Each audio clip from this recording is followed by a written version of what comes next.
भज गोविंद भज गोविंद भज गोविंद। हरे कृष्णा।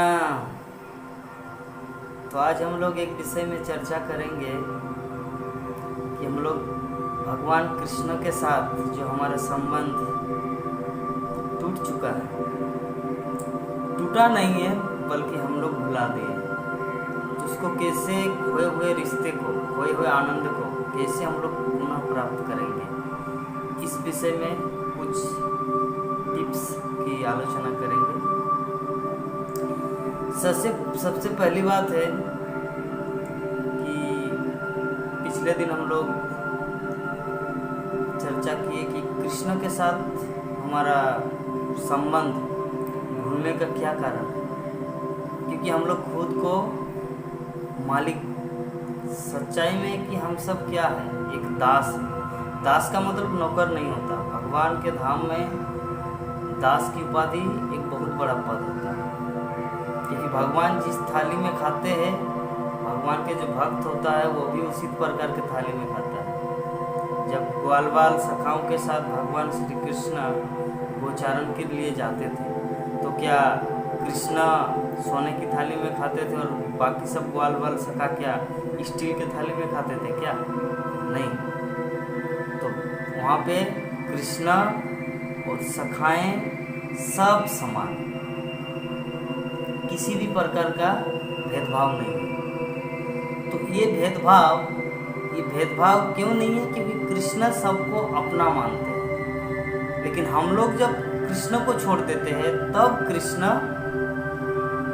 बोलते ठीक है, जब आप ऐसा ही जिंदगी चाहते हैं, इसी तरह का जीवन चाहते तो हम आपको तो फोर्स नहीं कर सकते, हम आपको तो बाय फोर्स करके नहीं यहाँ पे रोक सकते हैं। आपको अगर जाने की इच्छा है तो जाओ, लेकिन एक बात याद रखना, भौतिक जगत में आप जा रहे हो लेकिन बहुत कष्ट है वहाँ पर। कृष्ण बोलते हैं कि आप वहाँ पर जाएंगे लेकिन वहाँ पे सिर्फ कष्ट ही कष्ट है ना। अच्छी तरह खाने को मिलेगा, खाने को अगर मिलेगा मतलब 4 प्रकार का दुख आपको वहाँ पे भोगना पड़ेगा। जन्म, मृत्यु, जरा, व्याधि। कि जन्म के समय भी बहुत सारा कष्ट होगा, मृत्यु के समय 40,000 बिच्छू जितना काटता है उस तरह का दर्द होता है, और बुढ़ापा जो वृद्ध व्यक्ति है उसके पास जाके एक्सपीरियंस लेना चाहिए कि कितना दुख, कितना दर्द होता है। और रोग, जिसका रोग हो चुका है उनको तो पता ही है, रोग होता ही हम सबका। तो ये सब चीज़, 4 चीज़ यहाँ पे लगा रहेगा इस संसार में। तो इसीलिए भगवान कृष्ण बारंबार माना करते हैं कि एक काम करो, आपका जो ये जिद है कि मैं जाऊँगा, मैं इस भौतिक जगत में जाऊँगा, मैं इस भौतिक जगत में जाऊँगा, आप इस जिद के कारण जो भगवान कृष्ण को छोड़ के आए हैं, ये बहुत बड़ी दुखद बात है। लेकिन कृष्ण फिर भी करुणा करके चाहते चलिए, अज्ञानवश या जिदवश जब यहाँ पर आ चुके हैं भौतिक जगत में, तो इसका मतलब ये नहीं कि मैं उसे भूल जाऊँ। वो मुझे भूल चुका है लेकिन मैं उसे नहीं भूलूँगा। एक पुत्र भले ही अपने पिता को भूल जाए, पागल जब हो जाता है बच्चा, पागल खाना में चला जाता है, तो हो सकता है उनका कोई, वो सोचता है कि मेरा इस दुनिया में कोई नहीं है जब कोई पागल खाना में रहता है, लेकिन उसका पिता सर्वदा ध्यान रखते हैं, डॉक्टर को फ़ोन करते हैं कि मेरा बच्चा भी कैसा है। वो बार बार खोज लेता है, और कभी कभी आते भी है, आते हैं और देखते हैं कि मेरा बच्चा का भी स्थिति कैसा है। हाँ, जब देखते हैं कि अभी थोड़ा सा ठीक हो गया है तो उनसे आके बात करता है, लेकिन जब उनसे आके बात करते हैं तो वो उस चीज़ को समझ नहीं पाते। मुड़ेंग ना भी जानाती मामेक पर लोकम अजम अव्ययम। मतलब मूढ़ा, इस संसार के मूर्ख व्यक्ति जब कृष्ण आते हैं इस जगत में, तो जो मूर्ख व्यक्ति होता है वो कृष्ण को पहचान नहीं पाता। मूढ़यम ना भी जानाती मामेक परम अव्ययम। मतलब कि जो मूर्ख, जिसका ज्ञान नहीं है, जो पागल है, मूढ़यम ना भी जानाती, वो मुझे नहीं जान पाता। क्या नहीं जान पाते? मामेक परम अव्ययम, कि मैं ही उसका पिता हूँ, मैं ही उसका हर्ता करता, मैं ही उसका मालिक, मैं ही उसको देख रेख करने वाला, पालन करता, मैं ही सब कुछ हूँ, उसको ये ज्ञान नहीं होता। तो ये ज्ञान आएगा कैसे? मान लीजिए हम लोग भूल चुके, जब कोई व्यक्ति पागल हो जाता है तो पागल होने के बाद उसका चेतना, उसका बुद्धि सब कुछ नष्ट हो जाते हैं। तो उसको पुनः कैसे उस जागृत चेतना, मतलब शुद्ध चेतना या नॉर्मल कंडीशन में कैसे लाया जाए? जब धीरे धीरे डॉक्टर उसको दवाई देते हैं, दवाई देने के बाद कुछ नियम, उसको अच्छी कस्टडी में रखते हैं, देख रेख करते हैं। एक दिन एक ऐसा वक्त आता है कि उसको पूरी तरह से वो सुस्त हो जाता है, वो नॉर्मल व्यक्ति बन जाता है। तो उसी प्रकार अभी हम लोग जब तक इस शरीर में हैं, शरीर में रहते हुए भी जब हम लोग कृष्ण कथा को सुनेंगे और कृष्ण कथा की आलोचना करेंगे, क्योंकि सुनना बहुत जरूरी होता है। क्योंकि एक उदाहरण देखिए हम लोग समझ सकते हैं, जब किसी व्यक्ति को, उदाहरण स्वरूप किसी को सांप काटा, सांप ने उसको काट दिया, तो सांप जब उसे काटे तो वो मृत प्राय अचेतन हो गया। तो जब अचेतन हुआ तो उसे कैसे जगाया जा सकता है? वैद्यराज जाते हैं और उसके कान में मंत्र फूंकते हैं। क्या मंत्र फूंकते हैं? भवरोग के लिए। जो सांप ने उसे काटा है, उसको जहर लग गया पूरा शरीर में, तो अभी उसको कैसे रिमेडी, कैसे उसका उपचार किया जाता है? वैद्यराज जाके उसको मंत्र देते उसके कान में, और मंत्र के प्रभाव से उनका जो शरीर का जो शरीर में जो जहर लग गए, विष आया था, सांप ने काटा था, वो जहर पूरी तरह से निकल जाता है, मंत्र का इतना प्रभाव। तो वो व्यक्ति पूरी तरह से मूर्छित है, लेकिन उनकी चेतना, जो श्रवण शक्ति है, हियरिंग प्रोसेस, मतलब सुनने की जो प्रक्रिया, वो सब समय चलायमान होता है। तो जैसे ही उनके कान में बोलते हैं कुछ मंत्र, हरे कृष्ण कृष्ण कृष्ण हरे हरे, हरे राम राम राम हरे हरे, तब व्यक्ति जाग जाता है। वो उसी प्रकार 20 रूपी पिशाच, माया रूपी सांप ने हम लोगों को डस लिया है, और डसने के कारण हम लोग अचेतन हो गए। तो इसीलिए महाप्रभु आया और बोले कि जीव जागो गोरा चांद बोले। वो तो निद्रा, मतलब गोरा चांद, भगवान श्री चैतन्य महाप्रभु आके हरे कृष्ण महामंत्र देके बोल रहे कि आप जागो। कैसे जागेंगे? जब हम लोग हरे कृष्ण महामंत्र का उच्चारण करेंगे। तो इसीलिए जो कृष्ण कथा, कृष्ण के विषय में और कृष्ण का नाम इतना इम्पोर्टेंट है, ये भव औषधि है, जिसके माध्यम से हम लोग जो भगवान कृष्ण को पूरी तरह भूल चुके हैं, खोए हुए पुनः उस रिश्ते को पुनः जगाया जा सकता है। क्योंकि प्रत्येक प्राणी के साथ कृष्ण का संबंध होता है। इसलिए किसी को ये नहीं सोचना चाहिए कि अरे अर्जुन, कृष्ण तो अर्जुन का मित्र है, कृष्ण तो राधा रानी के साथ ये लीला विहार करते हैं, वो तो राधा रानी का प्रेमी है। हाँ, वो कृष्ण तो नंद और यशोदा माँ का पुत्र है, मेरे साथ कृष्ण का क्या रिश्ता है? नहीं, कृष्ण अनंत है, अनंत का भी आदि है, अद्वैतम अच्युतम अनादि अनंत रूपम, अनंत रूप है उनका। सिर्फ नंद और यशोदा माँ के घर के आंगन में ही वो एक कृष्ण है, ऐसा नहीं। अगर आप चाहेंगे कृष्ण को अपने पति रूप में, तो कृष्ण आपका पति भी बन सकता है। अगर आप कृष्ण को मित्र रूप में चाहेंगे, कृष्ण मित्र रूप में आएंगे। अनंत रूपम, कृष्ण सिर्फ एक यशोदा और नंद महाराज का पुत्र नहीं है। अद्वैतम अच्युतम अनादि अनंत रूपम, आद्यम पुराण पुरुषम नवजौवनम। तो कृष्ण हम सब के लिए एक सुअवसर दिए हैं, क्योंकि कुछ चीज होता है अपने द्वारा खुद को करना पड़ता है। हाँ, कुछ चीज होता है खुद को करना पड़ता है। जब कोई, हम लोग तो उतना बच्चा नहीं है कि माँ पूरा ठूस के खिलाएंगे। कुछ मान लीजिए प्रसादम बना दिया, माँ ने प्रसादम तैयार किया, हाँ, खाने का, तो खाने का तो खुद को खाना होगा, तब तो आपका पेट भरेगा। तो उसी तरह भगवान ने सब कुछ रेडी कर दिया है। इस्कॉन जैसा सोसाइटी श्रील प्रभुपाद ने दे दिया। अब इसका लाभ उठाना चाहिए। श्रीमद् भगवत गीता को पढ़ना है, श्रीमद् भागवतम का अध्ययन करना है, भक्तों के माध्यम से, भक्तों के मुख से हरि कथा को श्रवण करना है और यथासंभव हरे कृष्ण महामंत्र का जप करना है। क्योंकि ये सब करने से क्या होता है, ये सब करने के माध्यम से व्यक्ति जाग जाता है कि मुझे कृष्ण भक्ति करना है। जब सब प्राणी का कृष्ण के साथ संपर्क है तो मेरे साथ भी होगा। तो जब मेरे साथ संपर्क है तो उसे कैसे जगाया जा सकता है? हरे कृष्ण महामंत्र के माध्यम से, भगवान की लीला कथा श्रवण करने के माध्यम से। और ये कार्य करते हैं सबको।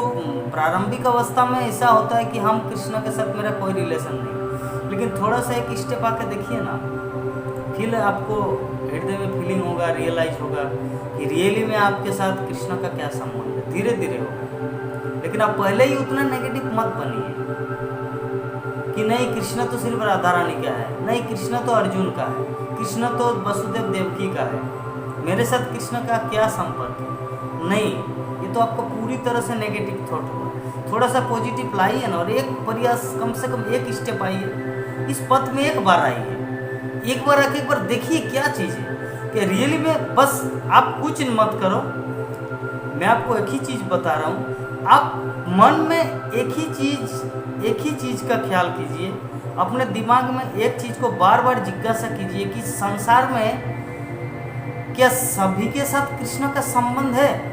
क्या कृष्ण का संबंध मेरे साथ भी है क्या? ये बस इनक्योरी, जिज्ञासा अपने मन में लाइए। आपको कुछ नहीं करना है।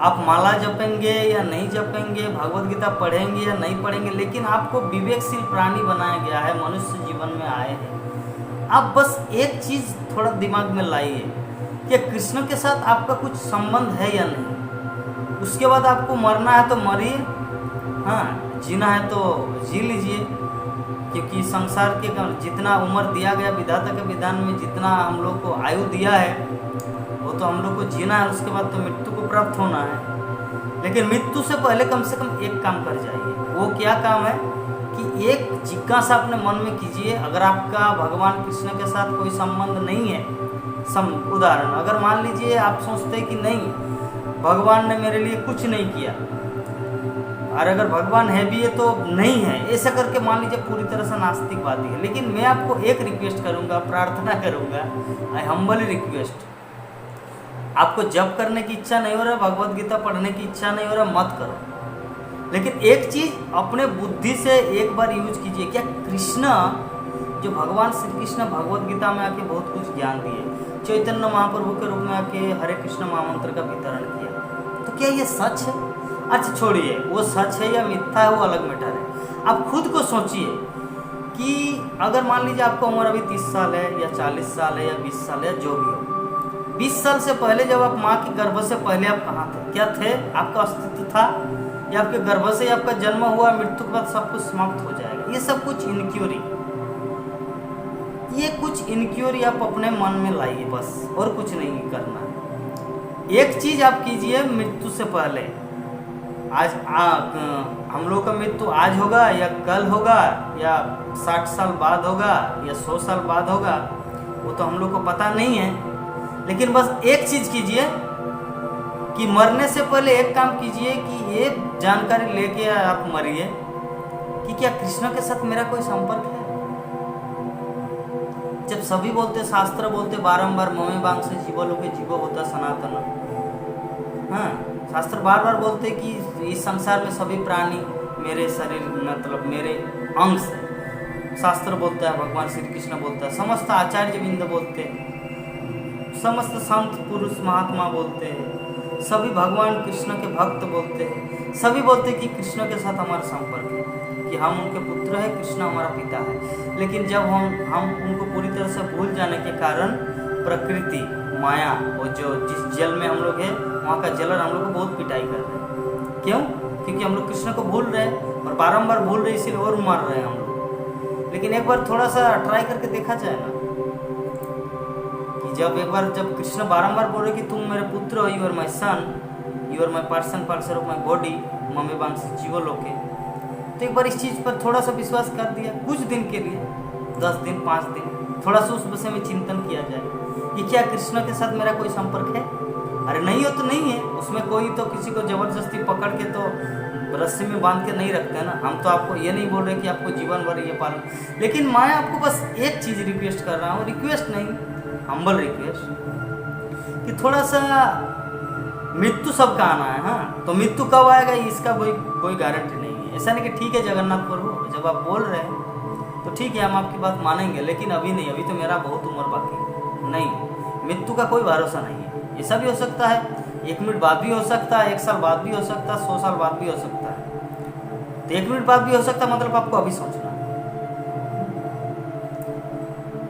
1 मिनट, 1 साल या 100 साल बाद मान लीजिए मृत्यु, हम उदाहरण दिए, उदाहरण नहीं है, फैक्ट है। किसी भी टाइम किसका क्या होगा कोई पता नहीं। तो मान लीजिए 1 मिनट बाद आपका मृत्यु होगा, हम आपको बोल रहे हैं, मान लीजिए 1 मिनट बाद आपका मृत्यु होगा, तो आपको ये सोचना है कि 1 मिनट बाद अगर मृत्यु होगा तो मुझे अभी सोचना है कि क्या कृष्ण के साथ मेरा कोई संपर्क है, रियली है या नहीं। बस ये जिज्ञासा कीजिए, फिर देखिए भगवान कृष्ण आपके प्रति क्या रिएक्ट करता है। तेसाम सतत युक्तानां भजताम प्रीतिपूर्वकम ददामि बुद्धि जोगम तम जेनो मामू को जानते थे। हम आपको ये पूरा गारंटी देते हैं। आप जस्ट ये चीज़ थिंकिंग कीजिए, मन में ये विचार लाइए कि क्या भगवान कृष्ण के साथ मेरा कोई संपर्क है, और उसके बाद छोड़ दीजिए, आपको और कुछ नहीं करना। बस एक चीज़ थोड़ा सा दिमाग लगाइए और उसके बाद आप छोड़ दीजिए। आपको माला जप करना है या नहीं करना है वो तो आपका पर्सनल मैटर है, क्योंकि कोई किसी को फोर्स नहीं कर सकता है। माँ खाना दे सकते, माँ उसको ठोस के भर नहीं दे, क्योंकि आप बच्चा नहीं है। फर्स्ट आपको खुद खाना है। उसी तरह कृष्ण आपको इंडिपेंडेंस दिए है, आप जप करना है जप कीजिए, आपको जप नहीं करना है मत कीजिए। आपको भगवद गीता पढ़ना है पढ़िए, नहीं पढ़ना है मत पढ़िए, लेकिन माया तो आपको मारेगी, ये बात गारंटी है। वो किसी को नहीं छोड़ेगा, वो पूरा डंडा मारेगा, तिरताप देंगे वो। जैसे कृष्ण आपको इंडिपेंडेंस दिए है, लेकिन माया आपको इंडिपेंडेंस, माया स्वतंत्र नहीं देगी, वो पूरा चाबुक देगा, पूरा डंडा देगा और पूरा मारेगा, और वो मार रही है ना। हम लोग थोड़ा विचार करें अपने जीवन का कि हम जो बोल रहे हैं कोई मेंटल स्पेकुलेशन की डरावनी बात नहीं है। माया तो मारेगा ही। जब हमारा जन्म हुआ बचपन में तो हम लोग स्कूल जाना नहीं चाहते थे, लेकिन माता पिता बाय फोर्स हम लोग स्कूल भेजा कि नहीं आपको जाना ही पड़ेगा। उस टाइम एक कष्ट हुआ, पहला कष्ट कि नहीं जाना चाहते थे, फिर भी कष्ट के कारण जाना पड़ा। फिर खेल कूद में फिर परीक्षा देना पड़ता है, फिर ट्यूशन रेडी, ये सब कागजात, पढ़ाई लिखाई, कितना झंझट। उसके बाद बिजनेस, जब हम लोग करियर में आते हैं, कुछ नौकरी ढूंढते हैं, जॉब करते हैं, बिजनेस करते हैं, घाटा होता है, नौकरी मिलता नहीं है ना। भगवान मिल जाते लेकिन नौकरी मिलता नहीं। इस संसार में भगवान मिल जाते लेकिन नौकरी मिलती, इस सब विभिन्न प्रकार का कहावत ये जो होता भी है। जैसे श्रील प्रभुपाद उदाहरण देते हैं कि कुत्ता की तरह हम लोग द्वार द्वार भटकते हैं कि आप मुझे काम पे रखेंगे, या ऐसा करके शूद्र, मतलब वर्तमान काल युग शूद्र बन गए हैं, और शूद्रता के कारण वो अपनी पहचान, जो भगवान का दास है और भगवान का जो सेवक है उसके साथ रहने से सब कुछ प्रॉब्लम सॉल्व होगा, इस चीज़ का जानकारी नहीं है, शूद्र की तरह भटकते हैं। तो मैं आपसे एक ही चीज़ बोलना चाहूँगा कि आप अपने जीवन में कुछ भी करें और न करें, ये आपकी पर्सनल जिंदगी, ये व्यक्तिगत जीवन है, इसमें कोई इंटरफेयर नहीं करेंगे। लेकिन एक बार आप जरूर सोचिए, क्या भगवान कृष्ण के साथ आपका संपर्क है या नहीं? क्योंकि इस चीज को बिना जाने अगर आपका मृत्यु हो जाएगा ना, तो बहुत बड़ा पश्चाताप का अर्थ जानते हैं? पश्चाताप का अर्थ होता है, ताप मतलब अग्नि और पश्चाताप मतलब बाद में। पश्चाताप का अर्थ होता है कि बाद में, कहने का मतलब अभी आपको कुछ बोला गया कि आप अभी ये करो, अगर नहीं करेंगे, अभी स्कूल अगर नहीं जाएंगे बच्चा, तो आपको भविष्य में मूर्ख गधा की तरह ईंट भाटा में काम करना पड़ेगा या कुछ करना पड़ेगा, हाँ, मूर्ख की तरह। लेकिन अगर आप पढ़ाई लिखाई करेंगे तो एटलीस्ट कुछ कर पाएंगे अपने जीवन में। तो जब वो बच्चा मानता नहीं माता पिता की बात या किसी अभी गार्जियन की बात को, तो उसको बाद में भुगतना पड़ता है, इसे बोलते पश्चाताप। तो हम जो पहले टॉपिक्स में जो बोल रहे थे कि संसार में जो माया जो चाबुक देता है, मतलब डंडा देता है, वो तो देगा ही, वो कोई उसके पास कोई एक्सक्यूज नहीं है, उसको तो देना ही है ना। तो जब करियर ढूंढते हैं उसके बाद शादी होता है, फिर पत्नी का ये, फिर बच्चे का लालन पालन और ये कष्ट करके अंतिम में बूढ़ा हो जाता है। बूढ़ा का क्या गति होता है अंत में? बूढ़ा का गति होता है कि बूढ़ा का सबसे बड़ा दुख है कि वो अपना एक्सपीरियंस, अपना अनुभव अपने पुत्र को, पुत्री को, अपनी बहू को, मतलब अपने पुत्र की वाइफ, सबको बताना चाहते लेकिन कोई सुनने वाला नहीं है। वो लोग बोलती है बूढ़ा मरेगा कब। तो ऐसी हालत में अभी जरा सोचो उसका क्या होता है उस वृद्ध व्यक्ति का। तो ऐसे जीवन तो इस संसार में ये इसे बोलते हैं माया का डंडा। कृष्ण भक्ति नहीं करेंगे आपको किसी न किसी कारण दुख तो मिलेगा ही। बचपन में दुख मिला, स्कूल नहीं जाना चाहते तो फिर भी जाना पड़ा, करियर ढूंढना पड़ा, काम करना पड़ा, इतना कुछ करना पड़ा, शादी करना, बच्चे पैदा हुए, फिर ये बूढ़ा हो गए, नाती पोता दादू बन गए, नाना जी बन गए। अभी आप किसी को कुछ अच्छा उपदेश देते हैं लेकिन वो लोग सुनेगा नहीं, सबसे बड़ा दुख। यही वृद्धावस्था की सबसे बड़ा दुख। वृद्धावस्था की सबसे बड़ा दुख यही है कि हम लोग अपना अनुभव किसी को बताना चाहते लेकिन वो सुनने वाला कोई नहीं। ये बूढ़ा क्या बोलता है, I am a modern young person. वो बच्चा बोलते कि अरे हम आधुनिक युग के व्यक्ति हैं, ठीक है, आप मुझे क्या ज्ञान देंगे बूढ़ा। ऐसे करके आपको जब नकारेंगे ना तो नफरत तो पश्चाताप की आग में जलते रहेंगे। तो पश्चाताप का अर्थ क्या है कि ताप, अग्नि, और पश्चाताप मतलब बाद में जो जलाते हैं। तो वृद्धावस्था में ऐसा होता है। तो उसी तरह ये तो मेटेरियल उदाहरण, सबसे बड़ा उदाहरण हम तो जमराज की बात कर रहे हैं। अगर हम लोग कृष्ण भक्ति के पथ को नहीं अपनाएंगे तो जमराज जिस तरह डंडा देंगे, सच में नरक में इतना डंडा मारेंगे, एक अवर्णनीय है। साधारण मृत्यु में ही तो 40,000 बिच्छू का, एक बिच्छू काटने से पूरा शरीर तिलमिला जाता है। अगर 40,000 बिच्छू एक साथ काटे तो जरा सोचना चाहिए कितना बड़ा भयंकर परिस्थिति है हमारे जीवन में, है ना, कितना दर्द होगा। और वैसी अवस्था में पूरा घसीट के जमराज ले जाएंगे, मतलब जमदूत ले जाएंगे नरक लोग। फिर क्या करेंगे, गरम तेल में डालेंगे और उबलेंगे। कैसा भयंकर परिस्थिति है नरक का। लेकिन कोई अगर विश्वास न करेगा तो उनकी प्रॉब्लम है ना। उल्लू को दिन में सूर्य नहीं दिखाई देता, इसका मतलब ये नहीं कि सूर्य नहीं है, सूर्य है, सूर्य का अस्तित्व है। प्रॉब्लम है उल्लू का। उल्लू दिन में अपना आँख को बंद करके रखते हैं, रात में बाहर निकलते हैं, बोलते सूर्य कहाँ है, ये तो जगत अंधकार है। शास्त्र रूपी सूर्य जो पूरा ज्ञान देता है कि नरक है, आप पाप करेंगे तो आपको भोगना पड़ेगा। लेकिन उल्लू की तरह हम लोग आंख बंद करके सोचते अरे कहाँ भगवान, कहाँ नरक, यही सब कुछ, ये जगत ही सब कुछ। पता चलेगा, रुको। जब जमदूत का डंडा मिलेगा तब पता चलेगा। तो इसीलिए मैं आपको बोलना चाहिए पश्चाताप का अर्थ होता है उससे पहले ही आप लोग समझ जाए। आप लोग की बात, हम खुद के बारे में बोल रहे हैं। हाँ, क्योंकि वैदिक शास्त्रों में जो चीज उपलब्ध है ये सिर्फ not only for your self, सबके लिए है। आपके लिए, मेरे लिए, जगत के समस्त जीव के लिए। जो मैं बोल रहा हूँ मुझे भी पालन करना है। अगर मैं कुछ गलत करूँ तो जमराज मुझे भी डंडा देगा। तो ये शास्त्र की बात है ना, हम तो अपने तरफ से कुछ नहीं बोल रहे। शास्त्र में सब कुछ लिखा है, नरक का वर्णन है, 27 प्रकार का नरक है। रौरव, नमक, कुंभिपाक मतलब जो बहुत सारा मगरमच्छ एक तालाब में है, और उसमें आपको डाल दिया जाए। अभी महसूस कीजिए, फीलिंग कीजिए, पूरा मगरमच्छ जो पानी में, जितना पानी है उतने ही मात्रा में मगरमच्छ है।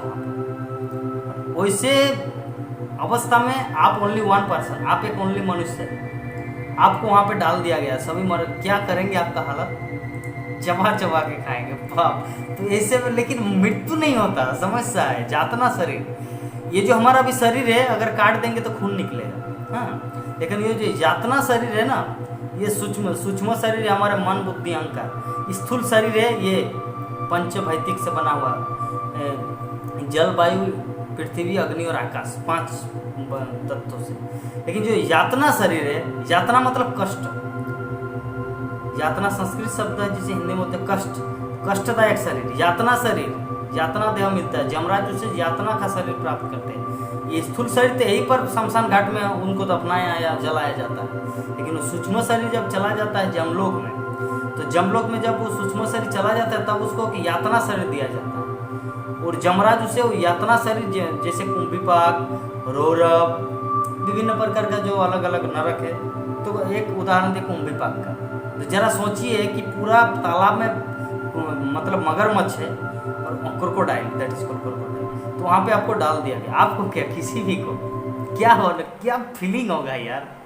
हाँ, एक तो आपको काटेंगे लेकिन आपका मृत्यु नहीं होगा, जैसे आपका मृत्यु का फिर आप जिंदा हो जाएंगे, फिर काटेगा, फिर मृत्यु होगा, फिर जिंदा हो जाएंगे, तड़पा तड़पा के मरते। इतना भयंकर परिस्थिति होगा अगर हम लोग कृष्ण भक्ति के पथ को नहीं अपनाएंगे तो। इसीलिए सबको श्रीमद् भगवद गीता पढ़ना है। हरे कृष्णा कृष्ण कृष्ण हरे हरे, हरे राम राम राम हरे हरे। भगवान ये हरे कृष्ण महामंत्र अभी से उच्चारण करना स्टार्ट कर दीजिए, क्योंकि अभी से उच्चारण करेंगे तो भगवान बोलेंगे ठीक है जमराज इसको छोड़ दो, ये मेरे भक्त है। फिर जमराज बोले ठीक है प्रभु, हम आपकी आज्ञा का पालन करेंगे, तो हम लोग बच जाएंगे, अन्यथा बहुत भयंकर परिस्थिति है। ठीक है, तो अभी से आप लोग हरे कृष्ण महामंत्र का जप कीजिए अभी से, और भगवद गीता का पठन जितना जल्दी हो सके, और भगवान के भक्तों के मुख से ये भक्ति की कथा या भगवान की लीला कथा सुनेंगे तो न जमराज आएंगे न नरक देखने को मिलेगा। आप सीधा भगवान के धाम गोलोक वृंदावन में जाके भगवान कृष्ण के साथ गोचारण में टिफिन बॉक्स निकाल के प्रसाद पाएंगे। ये सुविधा ये कली युग में ये इस्कॉन जैसे सोसाइटी, प्रभुपाद के सोसाइटी में योगदान करने का नाम। तो ठीक है, समझ गए?